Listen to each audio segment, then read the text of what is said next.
Hi, it's Jon Mitchell, and this is another installment of the Mayor's Weekly Update. So this week we're coming to you live from the Buttonwood Park Zoo, and I'll tell you why in a second. I wanted to get out of the office a little bit today.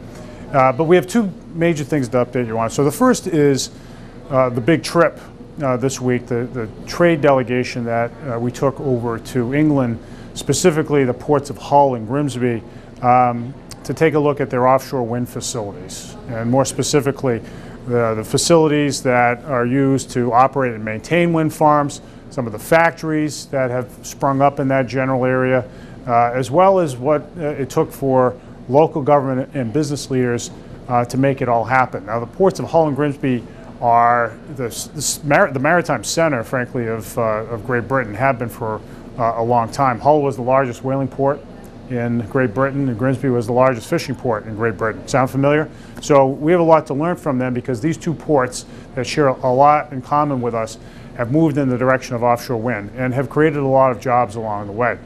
It was a very fast, very quick trip. We were over there for I was over there for all of 2 days. I came back a little bit early so that we could do some things back home. But it was an opportunity for us to refine our strategy. I mean, we went over to Germany 4 years ago to learn a lot about the industry that we didn't know much about back then. And in the meantime, we've learned up a lot, and now we're going back this time to England to refine what we know, but more importantly, to spread the word about New Bedford. We want all these companies in Europe, when they hear offshore wind in America, to think first of New Bedford, and that's why we're out there.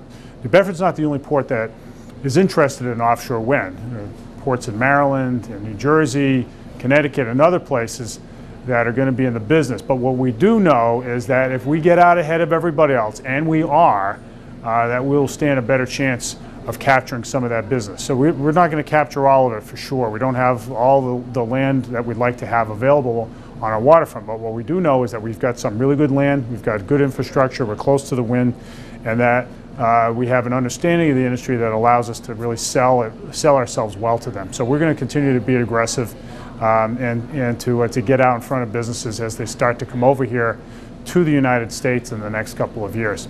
I did come back early because I wanted to be here at a ceremony we're holding at the zoo, and that's to honor the folks who've hit certain career benchmarks in city government, 5, 10, 15, and all the way up to 30 years and beyond. And it's really an occasion for me as the mayor to say thanks for all the hard work and very skillful work of our city employees.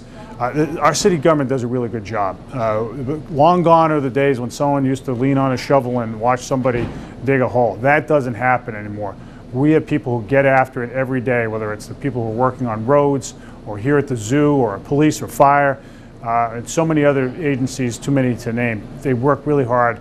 And I want to make sure they know that the public knows, and I want them to know that I know what a great job they're doing. So we're about to have our annual pin ceremony for those people who have been really putting in the time over many years. So there's a lot going on.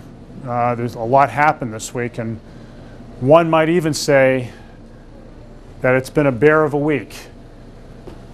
But we'll be right back at it next week, and I'll see you then.